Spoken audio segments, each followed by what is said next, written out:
I've disappeared. Hello? There you go. The Psalms, as you may or may not know, are Israel's songbook, Israel's prayer book. 150 songs arranged into themes in the Old Testament. They're very real, they're very diverse, they're very comprehensive, they're very poetic. So far we've heard from Paul about the Psalms of hunger. We've heard from Trevor about the Psalms of prophetic salvation. We've heard from Claire about the Psalms of laments. And we've heard from Maurice last week about the Psalms of communal thanksgiving. And today we are looking at the Psalms of Ascent. The Psalms of Ascent is the name that's given to 15 Psalms. And if you have a Bible or a Bible on your phone, I would love you to turn it up, because I'm just going to refer to one or two of them as part of this talk. But these are the Psalms that go from 120 to 134. One of probably the best known ones is the one we've just been singing. I lift my eyes to the hills. From where does my help come? My help comes from the Lord who made heaven and earth. We thought that song was invented in the 1980s. It was actually invented 2,000 years ago, more than 2,000 years ago, in the Old Testament.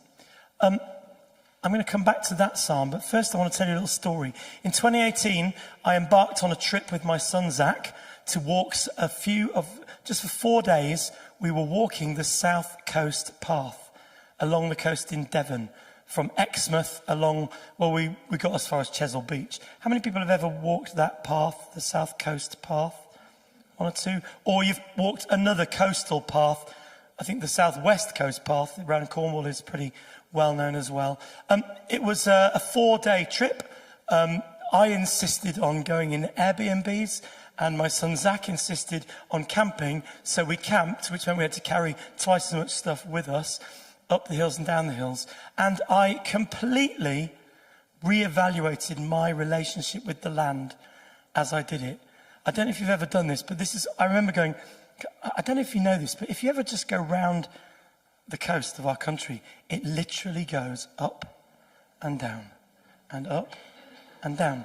Now, before this journey, before 2018, all of my trips to the coast had been in a car, and they'd been going down a long, narrow valley. Parking the car, getting out, having a look at the beach, maybe walking along, and going, oh, this is nice. In 2018, when I started walking, I realized that the coast is not like that at all. And in fact, what happens is our country just goes up and down and up and down. Something to do with geology and glaciers. I'm not qualified to tell you that, but I completely reevaluated my relationship with the land. And boy, did we climb some hills. Does anybody know what this hill is called? Very good. The Golden Cap. I'd love to say that we appreciated the Golden Cap and that it was beautiful and an amazing experience. But the day we climbed it, it was covered in cloud and rain. And we went up it and we went down it and didn't see any of that beauty at all. Walking the South Coast Path, I realized recently, was not just a big walk, but a metaphor for life. And I'll come back to that. The other thing I want to say in introduction to the Psalms of Ascent is, do you ever have songs that you sing that are associated with special trips or experiences? For example, has anybody ever made a family playlist for a road trip or a holiday?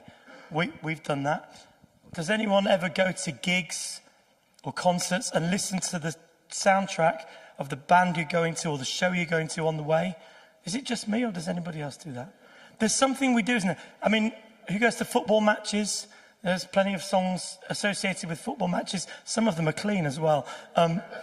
If you're a Liverpool fan, there's a song that you sing all the time. It's called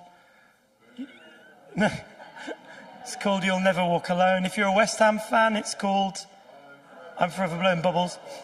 I looked up why that was called that. I'm not going to tell you now. You can find out. My favourite is the Hibernians song, which is Sunshine on Leaf by the Proclaimers. Do you know that song? Beautiful song. I think probably the most well-known example of songs that help us to prepare for a big event is our Christmas carols. Because every year, don't we? I mean, we complain about it because it usually starts in September, but the songs start coming on the radio to gee us up for Christmas. And we sing carols So today we're looking at the Psalm of Ascent, and the Psalm of Ascent are a collection of psalms which became popular for the ancient people of God as they travelled together to the capital city, which was Jerusalem, to celebrate their festivals and meet with God. And if you were a first century Jew living in Israel, then usually what happened is 3 times a year there was a big festival and everybody went up to Jerusalem, went up to the temple, walked up. They said up, even if you came from the south, because Jerusalem was up on a hill. And that's kind of where the Psalms of Ascent get their origin from. The Psalms of Ascent, as I said, are these 15 Psalms in the Hebrew Bible. And the title, each of them is called a Song of Ascents. Or a Song of Steps. Sometimes they're called the gradual Psalms or the Songs of Degrees. And they have sort of shared theme of pilgrimage, of worship, and of trust in God. These will most likely be sung as they travel for the pilgrimages, the festivals, as I said. And I just thought I'd show you this little video because actually in Jerusalem now, they've been doing this excavation project in Jerusalem for quite a long time. It's called the City of David. And there's a big hill that goes down from where the temple is, right down to the bottom to something called the Pool of Siloam. The Pool of Siloam is referenced in Jesus' day. And they've been excavating this whole part of Jerusalem. And I think it opened in maybe 23 or 24. And these steps that you can see in the middle of the tunnel are the original steps that would have been walked up by pilgrims in Jesus' time. I've just got a little video. The video is about the archaeology of it, so I'm going to cut it off after a couple of minutes because then they just get really into the details of the archaeology, and that's not my point, but it's just a really good introduction to show us the context for these Psalms of Ascent. So perhaps you can just play the video, guys.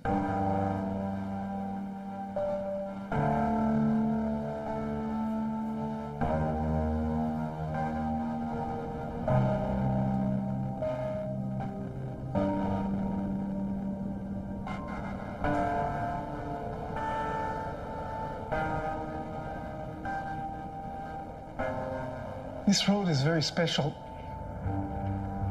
It brought people together. It was a journey of a lifetime.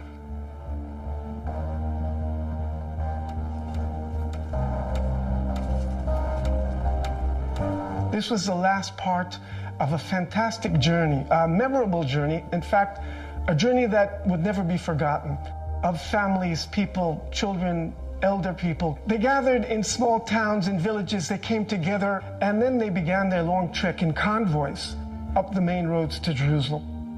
The last lap, the last 600 meters of this journey took place on the pilgrimage roads that we are excavating now. All those thousands of people who used to come here and walk from the Siloam Pool through the Pilgrim's Road all the way up to the Temple Mountain. People from all over the world. Towards the end of the Second Temple period, Jerusalem went to war against the great empire of Rome. Thousands of people, fighters, and also civilians that survived, they escaped underneath the ground into the drainage canal. And we found, under the pilgrimage road, the exact points, 5 points, where the Romans took sledgehammers and broke through the road and entered underneath the ground into the tunnel. The wall of the drainage channel was missing, and that was an opening which allowed... You can cut it there now. They get really into the archaeology of it. But it's fascinating, isn't it? That's the context. That journey, the pilgrimage to Jerusalem was something that was very much part of the nation of Israel. And the psalms that they sang were very much part of their journey. And the Psalms of Ascent, which is this collection of psalms, and there are some key themes. And here's a little overview of it. But on the sheet that I've given you is a bit more detail. And so you might want to just, I've kind of given that you for reference. It's sort of like the way that these things have been organized is that it's almost like a mini pilgrimage as you sing through or pray through or talk through these Psalms of Ascent. And by ascent, I mean going up, looking up, climbing up. And as you can see, there's a whole journey going up the hill there. Just want to talk a bit about mountains. In the Bible, mountains seem to be places where heaven and earth meet. In the Bible, God seems to encounter his people on mountaintops. For example, the Garden of Eden actually was a mountain. Abraham and Isaac were on Mount Moriah when Abraham was invited to sacrifice his son. Moses was on Mount Sinai when he received instructions. Elijah was on Mount Carmel when he defeated the prophets of Baal, and then later also on Mount Sinai when the Lord spoke to him powerfully. And we also read about Jesus doing what we call the Sermon on the Mount. So there's this whole idea in the Bible, and maybe you've heard the phrase Zion or Mount Zion, right? And the context of Zion is decades after their encounter with God at Mount Sinai, the Israelites arrived in Canaan, and God promised to bring them to this beautiful Eden-like place where they can fulfill their purpose of being a blessing to the entire world by following God's instructions. And so eventually, in the holy city of Jerusalem, Solomon builds this temple. We just saw an image of it there, a permanent temple for God on Mount Zion or Mount Moriah. It's the same place. Mount Moriah was the place where Abraham was tested, where he was invited to sacrifice his son. And the same place, many years later, Solomon was commanded to build a temple. The temple is the place where the Israelites meet God. So Zion is a physical place. It's the Temple Mount. It's the center of religious and political life. It's also a holy place. It's a place of symbolic connection between God and humans. And if you're Jewish, it's a symbol of your Jewish identity. It's kind of like the place. And then that's the Old Testament. In the New Testament, they use the phrase Mount Zion or Zion, and it means the heavenly Jerusalem, to mean something even more symbolic and even more heavenly. The heavenly Jerusalem. It's a metaphor for a holy and eternal city. Mount Zion is the place where the church was born, where the Holy Spirit first came. It's a symbol of salvation. It's the symbol of the gospel. It's a symbol of refuge, and it's a promise of eternal life. I'm just paused because I read refuse, because I'd had a typo and I couldn't remember what that was supposed to be. And it's refuge, a symbol of refuge. Mount Zion is the safe place where you go. So can you see how Mount Zion is not just a physical place in Jerusalem where Jews would come and literally climb up the hill, walk up the steps to meet with God, but it's also symbolic of a journey that we might make where we might go towards God. If you look at Psalm 148 says this, Psalm 48 says this, great is the Lord and greatly to be praised in the city of our God, his holy mountain. Beautiful in elevation is the joy of all the earth. Mount Zion in the far north, the city of the great king. And so this idea that Zion is a physical place and a spiritual and significant and symbolic place. And that Psalm 48, is a song about the glory and the strength and the safety of Jerusalem on Mount Zion, the city of God, which enemies will flee from. And so all of these, that's the context for all of these songs of pilgrimage. So the Psalms of Ascent are songs of pilgrimage to be sung literally by people walking up the hills, climbing up, preparing to meet with God. They're psalms of spiritual ascent, because the journey doesn't just represent physical travel, it represents drawing near to God. This is about pilgrimage and preparation. It's about dealing with your stuff. It's about renewing your faith in God. It's about reminding ourselves of the truth. And so they also become part of worship liturgy. And some scholars believe that these psalms were used by Levites. Levites were the people who organized the worship in the Temple of Jerusalem. And as they ascended the 15 steps in Jerusalem, that they sang or spoke out these psalms of ascent. And so as you can see, we've got these key themes that you can find in Psalm 121, for example, that we just sung briefly. It says, the Lord, verse 7, keeps you from all harm and watches over your life. Actually, even in Psalm 120, starts off by saying, I took my troubles to the Lord, I cried out to him, and he answered my prayer. So it starts off from this place of looking to God's protection and trusting in God. And Psalm 122, for example, you may have heard this phrase. If you're familiar with the Bible, Psalm 122 starts, I was glad when they said to me, let us go to the house of the Lord. So it's all about, we're on a journey. We're going to God. This is a good thing. We're going to go to God's house. It's going to be great. We're going to meet with him there. There's something about preparation for worship. I wonder how many of you got up this morning and got in the car and said to yourself, I'm glad because they said to me, we're going to the house of the Lord. Did anybody do that? No, me neither. Okay. But there's something about preparing to meet with God, arrival and worship, steadfastness in God. There's something about restating who he is, his nature, his character, about how he's helped us. It's not on there, but Psalm 124, our help is from the Lord who made heaven and earth. Psalm 125, those who trust in the Lord are as secure as Mount Zion. They will not be defeated, but will endure forever. These words, and can you imagine if this is your liturgy, if this is the stuff that you've learned as a kid and you know all these verses and you know all these songs, and every time you climb this hill, you're saying to yourself, I am looking for God. I'm glad that the Lord will keep us from all harm and watch over us. We're saying to ourselves, he's looked after us in the past and he's going to look after us now. We're saying to ourselves, those who trust in the Lord are secure as Mount Zion. They will not be defeated. Psalm 126, those who plant in tears will harvest with shouts of joy. So this is and as Maurice was telling us last week, and I wasn't here because I was at DTI with the youth, but Maurice, loved your extra slide that you put in of sometimes these psalms are not happy things. Sometimes this is just real life. And that's all part of this. Those who plant in tears will harvest with shouts of joy. And some of this is alluding to the Jewish nation's exile and how hard that was.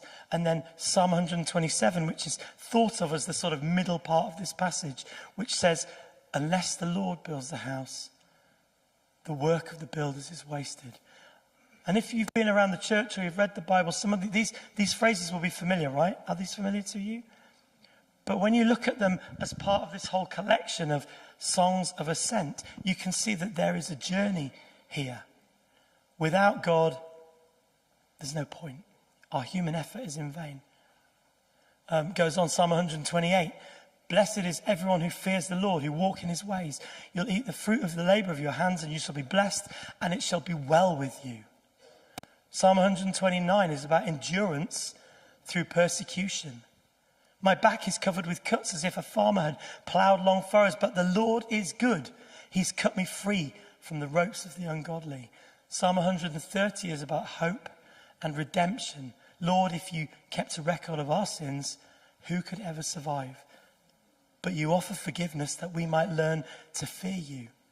Can you see how if you learned the Psalm of Ascent and you made a point of repeating them and saying them over to yourself, that actually the theology that you learned would take you deeper into the heart of God? Does that make sense? Psalm 131, humble trust in the Lord. Lord, my heart is not proud, my eyes are not haughty.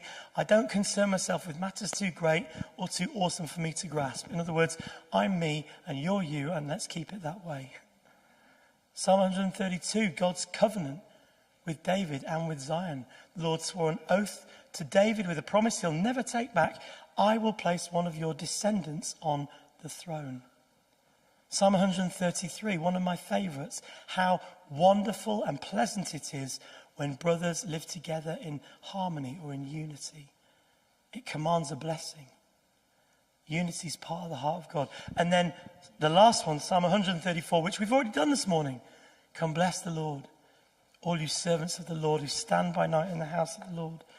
Lift up your hands to the holy place and bless the Lord. And may the Lord bless you from Zion, he who made heaven and earth.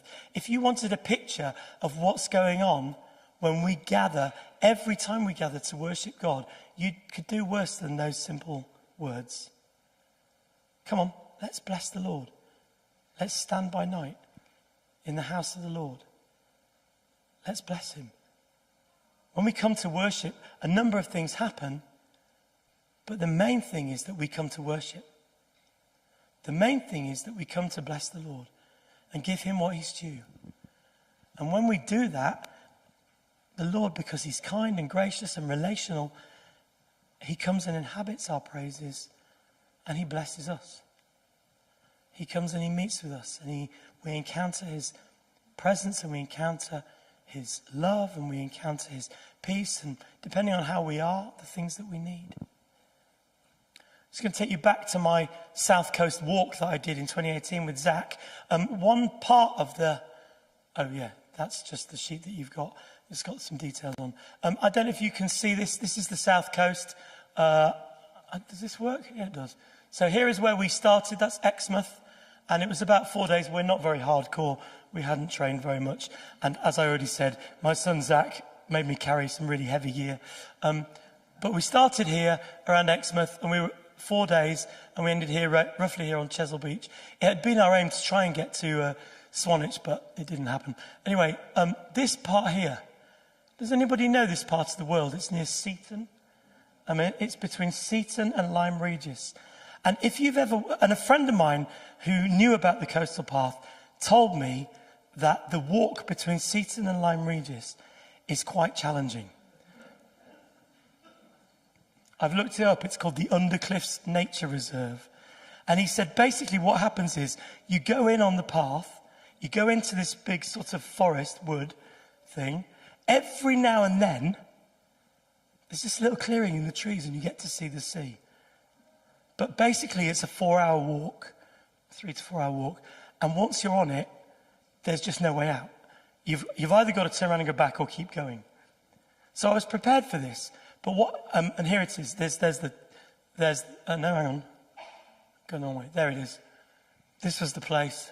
We started here by Seaton. And it's that, can you see all this dark green forest? And that's the path. And it goes on and on and on until it gets to Lyme Regis. And as you can see, it's not actually on the coast. It's just set back from the coast. And the day that we walked this, it rained and it rained and it rained all afternoon. Literally all afternoon. We went up and down and up and down and round and through. And about twice, we got a little peek out of the trees at the water. And the rest of the time we were just, honestly, trudging is the word. Has anybody else had this experience? Oh, what did I write here? 4 hours of wet misery and no views. I was thankful that we'd booked an Airbnb in Lyme Regis because we were so wet and so cold that we literally couldn't do anything apart from crawl into the shower and try and warm up again. I think I'm not a medic. It's the closest I've ever. I decided it was the closest I'd ever been to getting towards hypothermia because we literally could not move. Anyway, what a wimp, did you say? I know, whatever. I don't claim to be a physical specimen, I'm telling you. However, I would like to say all this happened before my heart trouble. So I managed to climb up and down the hills without any bother. Anyway, I was reflecting on this at a recent spiritual direction appointment. And this is where my spiritual director came up with this line. She said, that's a metaphor for life. Walking the coast path is a metaphor for life. Because life is very up and down, isn't it? And I suppose the question is, where are we? And, being a really good spiritual directors basically ask really good questions. She asked me a really good question. She said, so where are you on the path now? I was like, oh, that's a great question. I need to think about that. This was just before my holidays. I said, I'm almost at the top. I can see the top. But who knows when the next one comes down. All I remember thinking was, we've got to the top. We've got to the top. It's a bit easier now. And when we get down to the bottom, we can get a cup of tea. Basically, that was how it was. And it's in all of that context that I want us to just take a look at this particular psalm, Psalm 121, the Song of Ascents. Can we read this together? Will you read it with me? I lift my eyes up to the hills. From where does my help come? My help comes from the Lord who made heaven and earth. He will not let your foot be moved. He who keeps you will not slumber. Behold, he who keeps Israel will neither slumber nor sleep. The Lord is your keeper. The Lord is your shade on your right hand.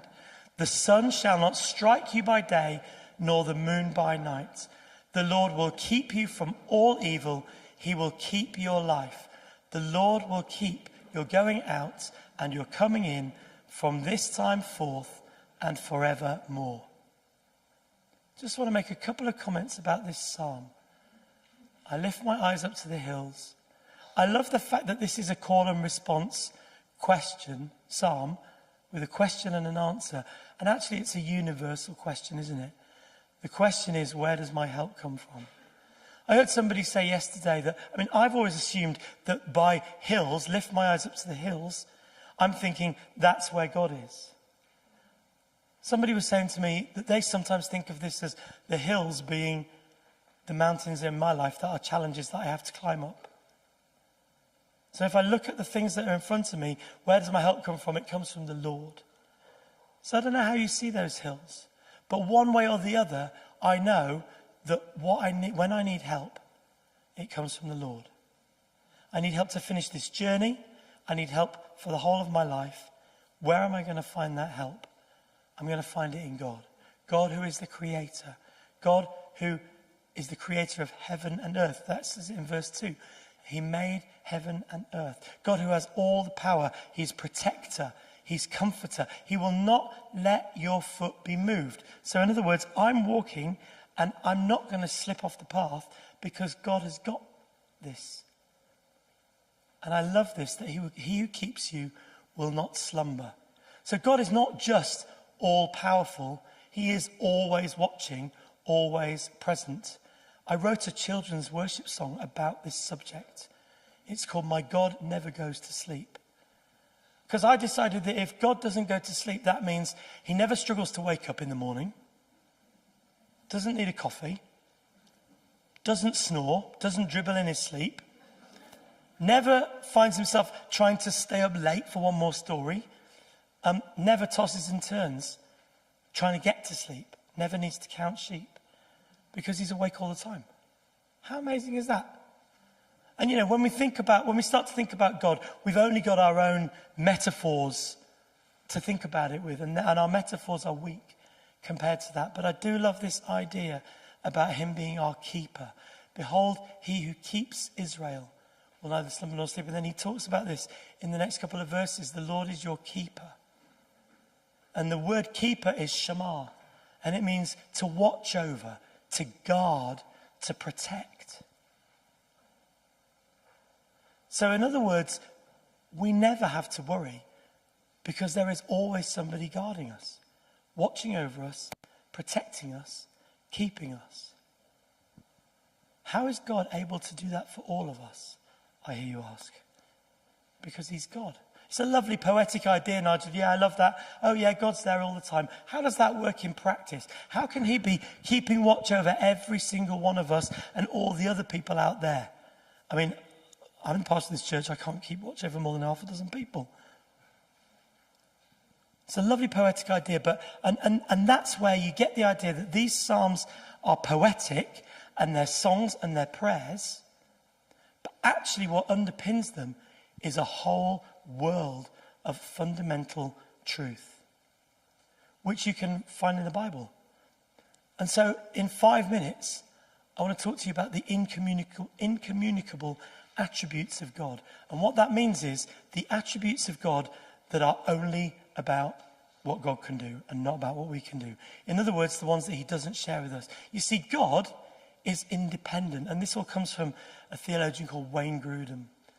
God is independent. What does that mean? It means he is self-existent, does not depend on anything or anyone for his existence or well-being, and everything else depends on God.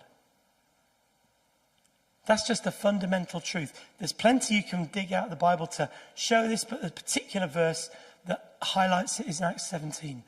The God who made the world and everything in it, being Lord of heaven and earth, does not live in temples made by man, nor is he served by human hands as though he needed anything, since he himself gives to all mankind life and breath and anything. The source of all things is God. This is the God who keeps us, who watches over us, who doesn't go to sleep. God is unchangeable. He doesn't change in his being. He doesn't change in his purposes or his promises. His character is constant. And though his actions in history may vary in response to circumstances, and that's something we can dig into another time, the truth is, as it says in Malachi, I, the Lord, do not change. James 1, every good and perfect gift is from above, comes down from the Father of lights, with whom there is no variation, no shadow, no change. This is the God who, according to Psalm 121, keeps watch over us. He doesn't depend on anybody else. He doesn't change in his being. And he is eternal, has no being, has no beginning or end. He has no succession of moments. Everything God knows and does is done in a moment. Now that's a pretty weird concept to wrap your head around, because we live in time and life happens in moments. But with God, that's not the case. All time is equally present to him. Before the mountains were brought forth, or ever you had formed the earth and the world, from everlasting to everlasting, you are God. This is the God who watches over us. God is omnipresent. And that means he's present everywhere, at all times, and yet distinct from his creation. His whole, it's not just a bit of God that's here and a bit of, last weekend we were at DTI with the young people. There were 5,000 people on site. God was doing some amazing things. It was wonderful. We all went, wow, God is here. But that doesn't mean that he wasn't here as well, or in all the other churches or all the other places around the world where they meet him. It's not like God's being shared out. God is fully present in every place. Where can I go from your spirit? David says. Where shall I flee from your presence? If I go to ascend to the heavens, you're there. If I'm in my bed in the depths, you're there. If I take the wings of the morning and dwell in the uttermost, even there. There's just no getting away from him. God is omnipresent. This is the God who keeps us, who stands guard over us, who watches over us. He's independent, doesn't need anything. He's unchangeable, doesn't change. He's eternal, exists outside of time. He's omnipresent, everywhere at all times. And there is a unity to God. He's not divided into parts. All his attributes are perfectly united in his being. His every attribute is true of God in its entirety. He's all wise, all powerful, and all loving simultaneously. The Lord your God is one. I love that. Don't you love that? There's the truth. And then there's some more stuff you can read for yourselves on the rest of that, the other side of that table. The communicable attributes of God are those which God has, which he also shares with us. It's probably a no-brainer to say he's better at them than we are. But God is also love. God also has knowledge. I love that God is omniscient, that he is all-knowing. We are not all-knowing. We know a few things. He knows everything. He knows himself and all things actual and possible in one simple act. And that leads to a question about free will. Well, what does that mean? Am I controlled, or do I have choices?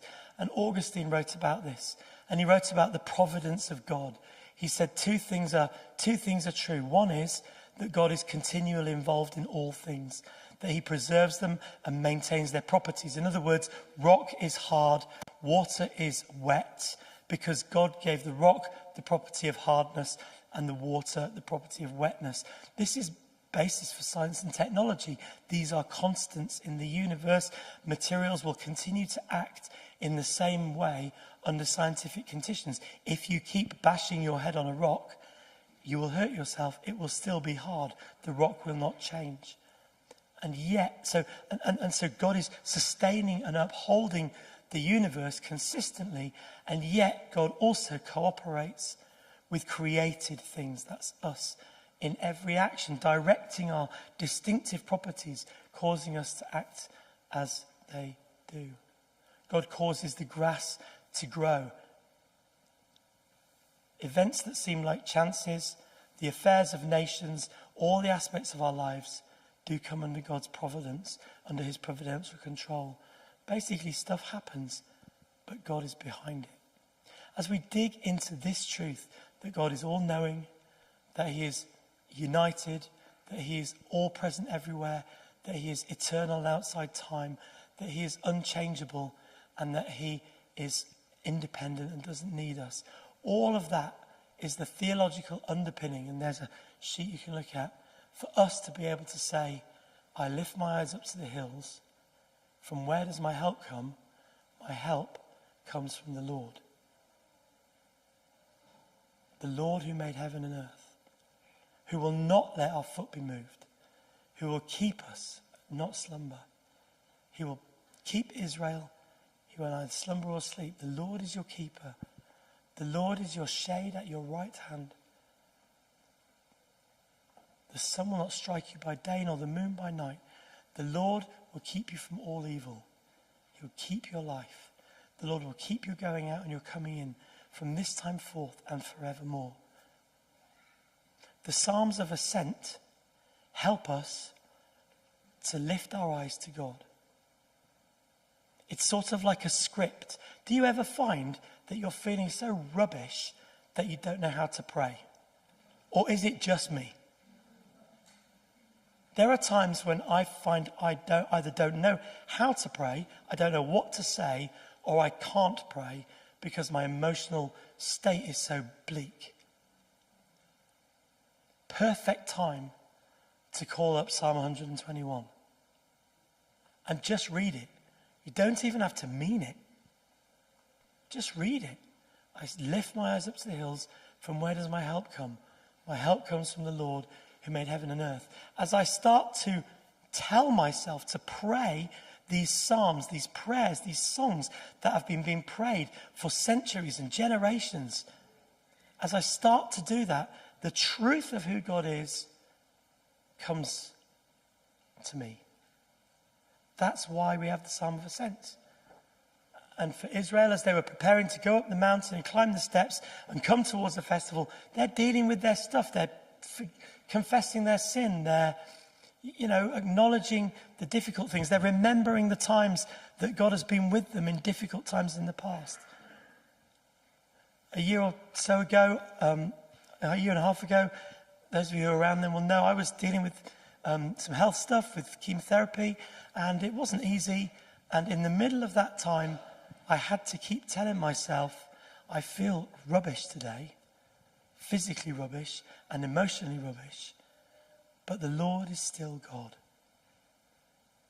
And so sometimes I wouldn't read the Psalm of Ascent, although I did read some of them.